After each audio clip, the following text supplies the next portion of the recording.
Bueno, entonces hoy vamos a ver el capítulo 3, es un capítulo corto en cuanto a la explicación de la teoría, pero largo en cuanto al estudio que tienen que hacer para este capítulo, ¿ya? Es un tema que lleva por título estática o equilibrio de la partícula, ¿ya?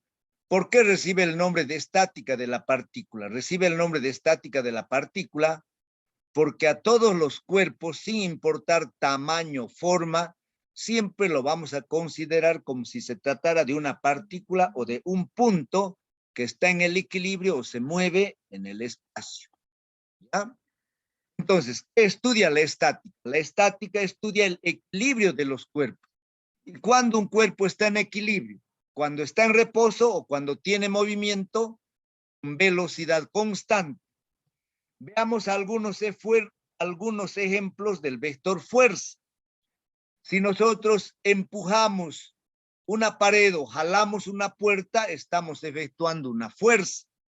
Si nosotros tenemos un resorte y sobre ese resorte colgamos un cuerpo, el resorte ejerce una fuerza sobre ese cuerpo, que recibe el nombre de fuerza elástica.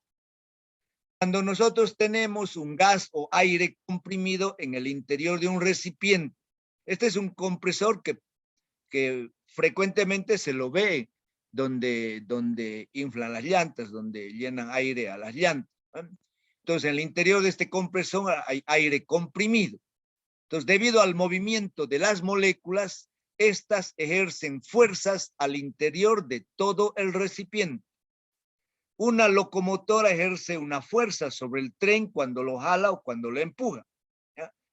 Y finalmente vamos a dar el ejemplo de la fuerza de atracción que ejerce la Tierra sobre todos los cuerpos. Esa fuerza de atracción o fuerza gravitacional es lo que nosotros conocemos con el peso de un cuerpo. Entonces, el peso de un cuerpo no es nada más que la fuerza de atracción que ejerce la Tierra sobre ese cuerpo. Cuando nosotros tenemos una caja sobre una superficie horizontal, yo puedo mover esa caja aplicando 2, 3, 4, 5 fuerzas. En este caso voy a considerar que esta caja yo lo desplazo de izquierda a derecha aplicando las fuerzas F1 y F2. Nosotros ya en el capítulo de vectores habíamos visto, si tenemos dos vectores, en este caso dos fuerzas, yo puedo armar un paralelogramo y encontrar la fuerza resultante que viene a ser la diagonal de este paralelogramo. Entonces, esta fuerza resultante va a producir el mismo efecto que las dos fuerzas F1 y F2 juntas. Y por lo tanto, vectorialmente, esa resultante será igual a F1 más F2. Cuando nosotros tengamos varias fuerzas representadas en un eje de coordenadas X y Y, entonces hay que encontrar una resultante en la dirección X que será igual a la sumatoria de todas las fuerzas en la dirección X, una resultante en la dirección Y que será igual a la sumatoria de todas las fuerzas en la dirección y la resultante o la magnitud de la resultante lo determinamos con el teorema de Pitágoras. Raíz cuadrada de sumatoria de fx al cuadrado más sumatoria de fi al cuadrado. Y el ángulo que forma la fuerza resultante lo calculamos con la tangente. Entonces, tangente del ángulo θ será sumatoria de fi sobre sumatoria de fx. Vamos a definir ahora una nueva magnitud vectorial que recibe el nombre de torque y lo vamos a representar con la letra griega tau. Entonces, el torque es un vector que resulta de un producto vectorial de dos vectores, del vector fuerza y del vector, en este caso, vector posición, ¿ya? Entonces, F es el vector fuerza y R es el vector posición. Las unidades del torque son newton sobre metro, kilogramo, fuerza por metro o libra fuerza por pie. Veamos alguna aplicación del torque. Si nosotros aplicamos una fuerza para abrir una puerta, nos va a resultar siempre más fácil abrir la puerta cuando nosotros efectuamos una fuerza aquí cerca de la chapa, que cuando efectuamos una fuerza cerca de las bisagras, ¿no? ¿Por qué? Porque una fuerza que tiene un mayor vector posición, fíjense, esta fuerza que estoy aplicando aquí en la chapa, tiene un vector posición R2. R2 es mayor que R1. Por lo tanto, la rotación, el efecto de rotación que va a producir esta F aplicada aquí en la chapa, va a ser mayor que el efecto que causa esta fuerza aplicada a una distancia muy cerca de la bisagra. En otras palabras, se abre con mayor facilidad la fuerza, se abre con mayor facilidad la puerta cuando nosotros empujamos aquí en la chapa y no cuando empujamos cerca de la bisagra. ¿Ya? Bueno, entonces que quede claro de que el torque es una magnitud vectorial que resulta del producto vectorial de los vectores fuerza y vector posición. Consideremos aquí en esta figura, en forma de brazo, diremos, es una figura plana que se encuentra sobre una mesa o sobre una superficie horizontal plana. ¿Ya? Entonces, en este punto O hacemos pasar un eje o clavamos un clavo, de tal manera que si yo aplico una fuerza F1 aquí en el punto A, este cuerpo va a girar en el sentido contrario de las agujas del reloj. Si yo aplico una fuerza F2 aquí en el punto B, este cuerpo va a girar en el sentido de las agujas del reloj. Estas líneas segmentadas reciben el nombre de líneas de acción de las fuerzas. Entonces, la línea segmentada es la línea de acción de la fuerza F1. Y esta otra línea segmentada hacia abajo es la línea de acción de la fuerza F2.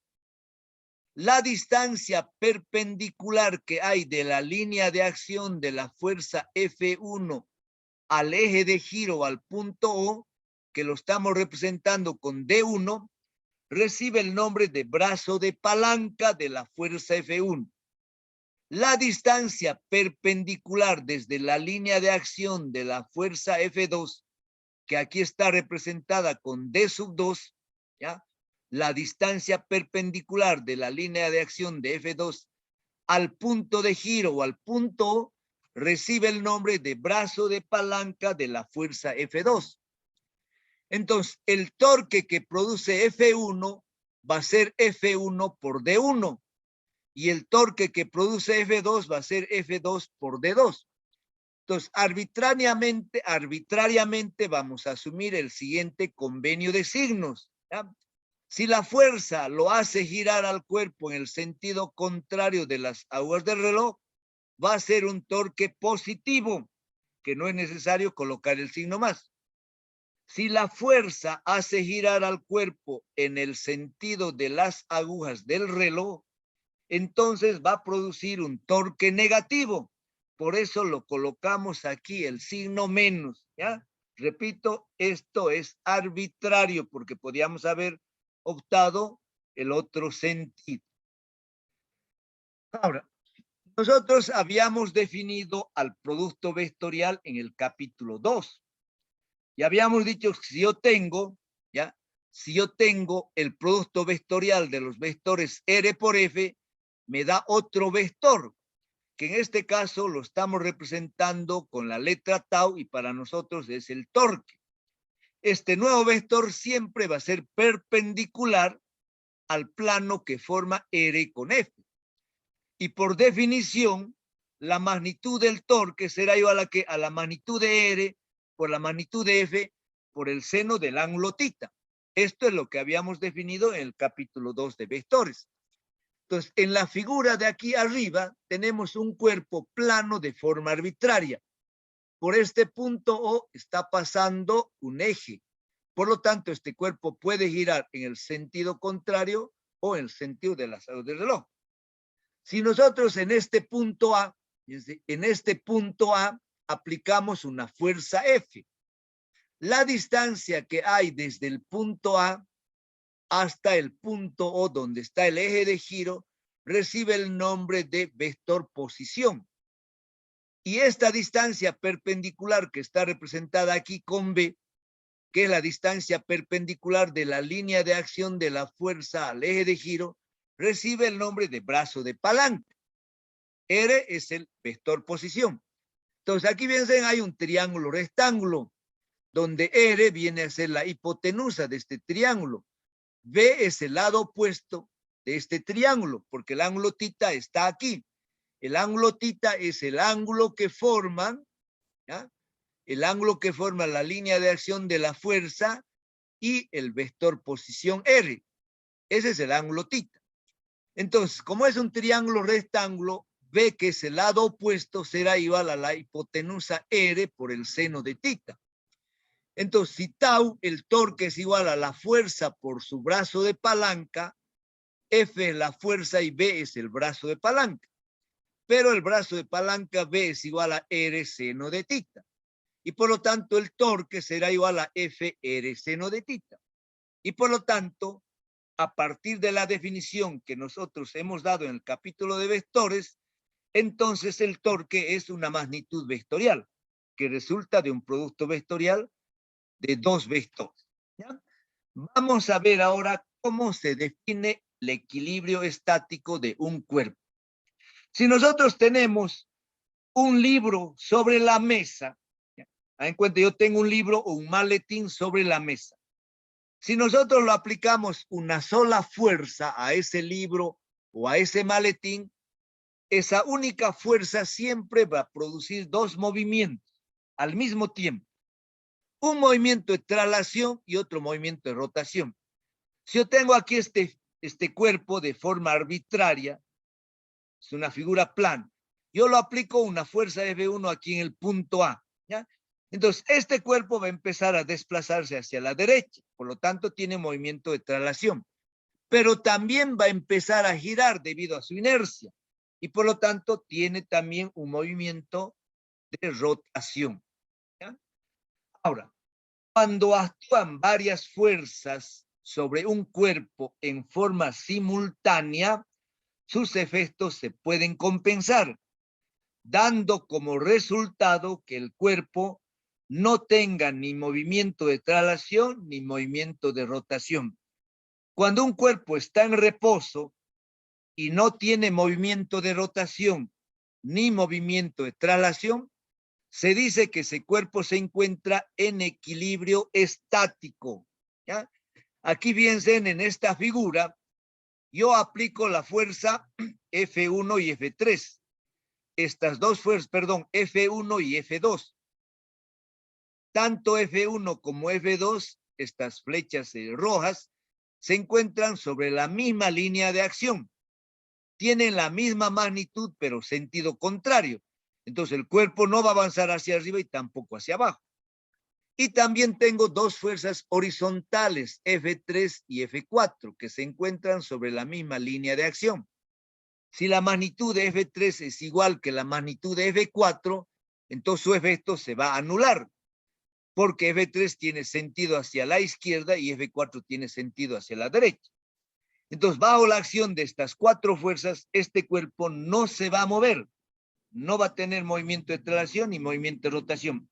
Y por lo tanto, ese cuerpo se encuentra en equilibrio estático. Vamos a ver ahora cuáles son las condiciones de equilibrio. Para que un cuerpo se encuentre en equilibrio estático, debe reunir dos condiciones. La primera condición y la segunda condición de equilibrio. ¿Qué nos dice la primera condición de equilibrio? Para que se cumpla la primera condición de equilibrio, el cuerpo debe estar en reposo o debe tener movimiento rectilíneo con velocidad constante. ¿Cómo podemos saber nosotros que un cuerpo está en reposo? Cuando la sumatoria de sus fuerzas en la dirección X, en la dirección Y la resultante sea igual a 0. Entonces, si la sumatoria de fuerzas es igual a 0, ese cuerpo está en equilibrio. Si un automóvil avanza con velocidad constante, está en equilibrio. La sumatoria de sus fuerzas es igual a 0. Ahora vamos a ver cuál es la segunda condición de equilibrio. Para que se cumpla la segunda condición de equilibrio, el cuerpo no debe girar. Y si gira, lo debe hacer siempre con velocidad constante. ¿Cómo comprobamos de que ese cuerpo no gira? Comprobamos haciendo la sumatoria de todos los torques que producen las fuerzas. Si la sumatoria de torques respecto a cualquier eje arbitrario es 0, entonces tenemos la seguridad de que este cuerpo no va a girar, o si está girando, lo está haciendo con velocidad constante. Muy bien, voy a volver nuevamente atrás. Entonces, para que se cumpla el equilibrio estático, un cuerpo debe cumplir las dos condiciones de equilibrio, la primera y la segunda. Vamos a definir ahora qué es el centro de gravedad.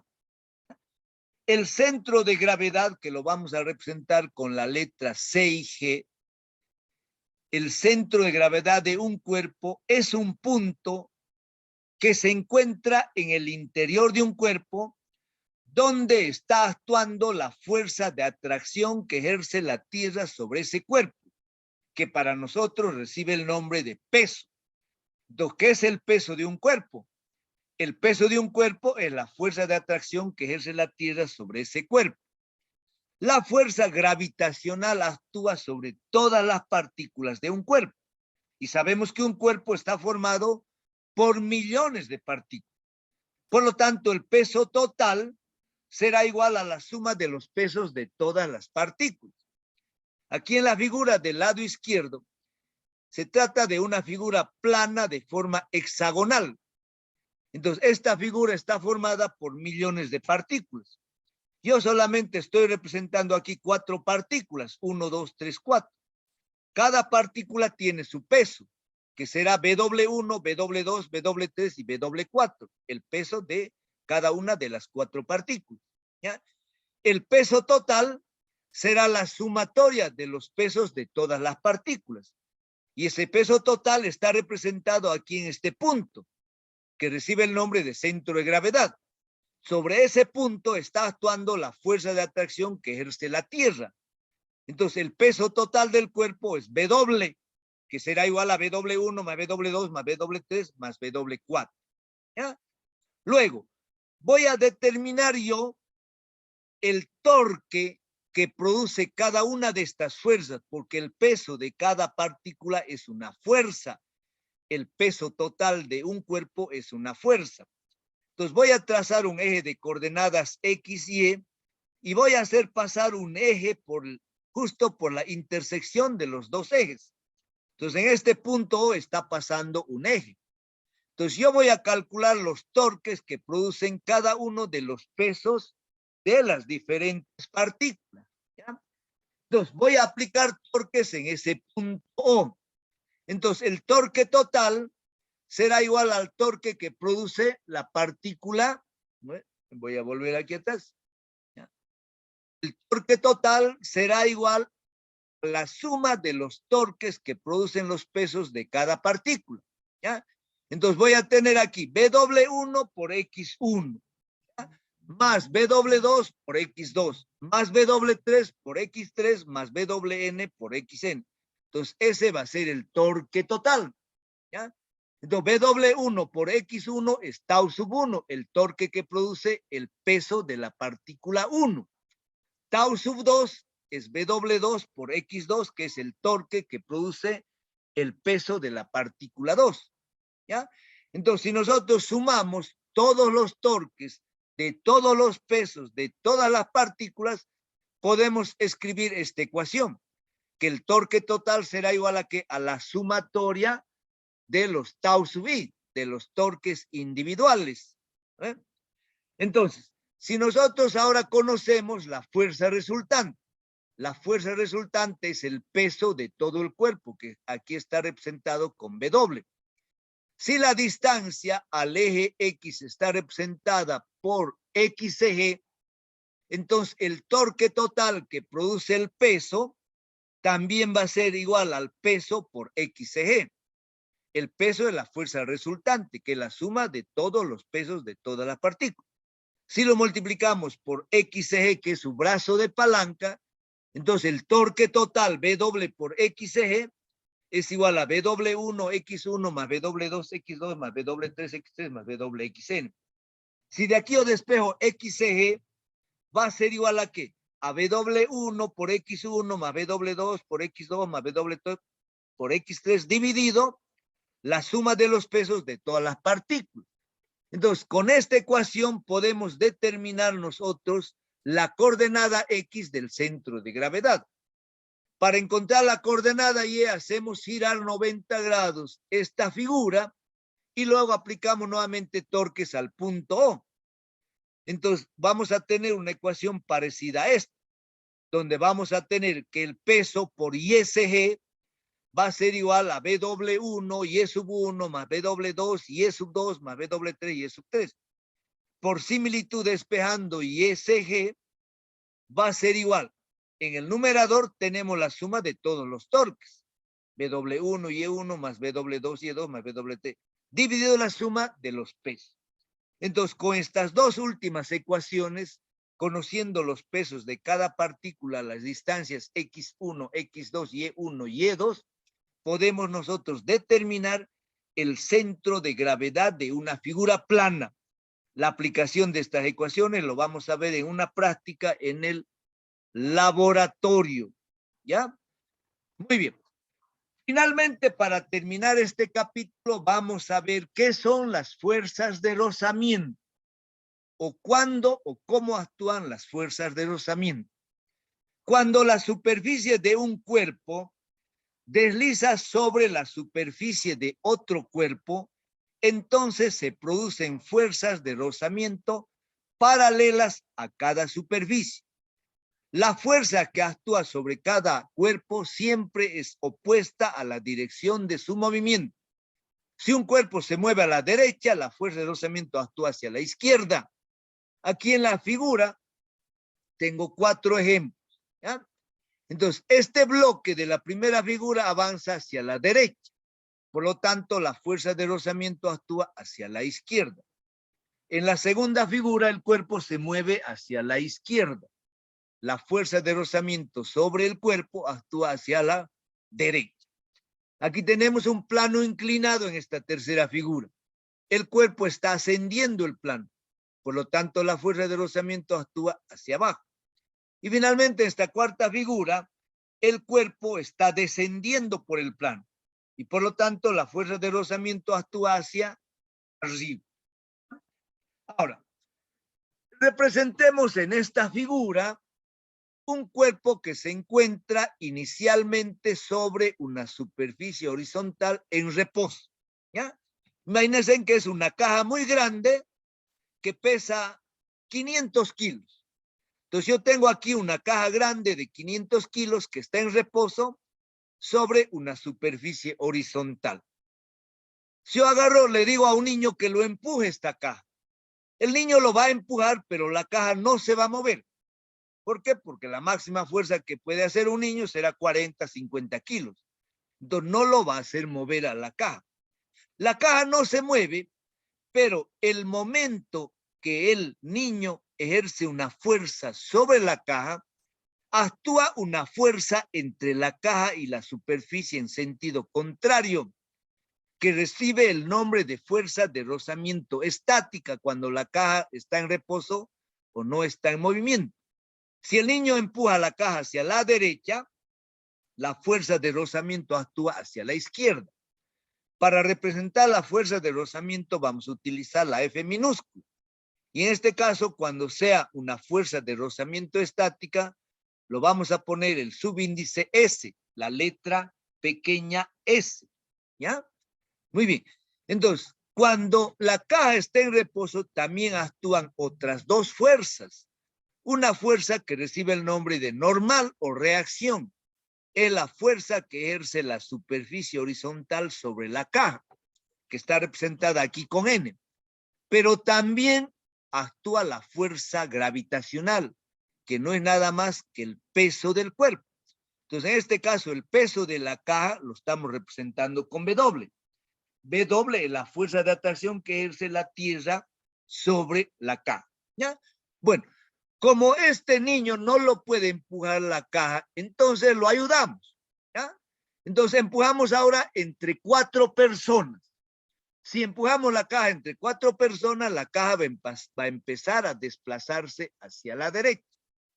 Cuando la caja empieza a desplazarse o la caja se encuentra en movimiento, desaparece esta fuerza de rozamiento estática y aparece otra fuerza de rozamiento menor que la fuerza estática, que recibe el nombre de fuerza de rozamiento dinámica o cinética. ¿Ya? Esta fuerza permanece cuando el cuerpo está en movimiento. Entonces, una vez de que hemos empezado el movimiento, no es necesario que estén las 3 personas para mantener el movimiento. 1 o 2 personas van a mantener el movimiento. ¿Por qué? Porque la fuerza de rozamiento se ha achicado. ¿Ya? Muy bien. Estudios realizados en laboratorio han demostrado que estas 2 fuerzas de rozamiento son proporcionales a la normal. Este signo representa el signo de proporcional, parecido al infinito, pero aquí le falta un pedacito. Entonces, esta ecuación se lee de la siguiente manera. La fuerza de rozamiento Fs estática es proporcional a la normal. Y también la fuerza de rozamiento cinética o dinámica Fk es proporcional a la normal. Entonces, estudios realizados por físicos, por mecánicos, hace muchísimos años atrás en laboratorio, han encontrado esa constante o ese coeficiente de proporcionalidad y lo han representado con la letra griega ñu. Entonces, ñu sub s representa el coeficiente de rozamiento estático. Ñu sub k representa el coeficiente de rozamiento dinámico o cinético. Estos coeficientes ñu sub s, ñu sub k han sido medidos en laboratorio, cuyos valores se encuentran en tablas o en gráficas de los libros de física. Entonces, al haber encontrado estas constantes de proporcionalidad, esta ecuación se transforma en la ecuación del lado derecho, esta también. Entonces, la fuerza de rozamiento estática Fs es igual a ñu sub s por la normal, y la fuerza de rozamiento dinámica o cinética Fk es igual a ñu sub k por la normal. Ahora, estos coeficientes, tanto el estático como el cinético, dependen mucho de la naturaleza de contacto. Dependen de la naturaleza de la superficie de contacto. Si la superficie es pulida, entonces el valor de estos coeficientes va a ser menor. Pero si la superficie es áspera, como un ladrillo, por ejemplo, entonces el coeficiente va a ser muy grande. Los valores de los coeficientes oscilan entre 0 y 1 normalmente. Sin embargo, hoy, debido a algunas características particulares, se suelen utilizar coeficientes de rozamiento mayores que la unidad para garantizar sobre todo el reposo de algunos cuerpos. ¿Ya? Muy bien. Entonces, de esta manera hemos terminado este capítulo 3. ¿Ya? Entonces, yo les pido que este capítulo lo descarguen, lo impriman y ya lo vayan estudiando. Ya tienen 2 capítulos avanzados, el 1 y el 2. Y ya tienen el 3, no se me hagan pisar. Entonces, el capítulo 3 está también en el Moodle. El práctico está en el Moodle. La fecha de presentación está en el Moodle. Por el momento, vayan ustedes alistando sus prácticos en forma física. Yo ya voy a ver si voy a recoger el práctico así en vivo, ¿no ve? El práctico, si me lo van a entregar así en físico, personalmente allá en el laboratorio, o todavía lo van a subir por el Moodle, ¿ya? Pero ustedes vayan armando sus respectivos prácticos desde el capítulo 2, que es vector, ¿ya? Entonces, la próxima clase, que es el lunes, vamos a empezar con los problemas de este capítulo de estática, ¿ya? Entonces, aquí voy a parar yo la grabación y ustedes pueden ahora activar su micrófono para hacer alguna pregunta, alguna consulta, alguna recomendación o alguna sugerencia.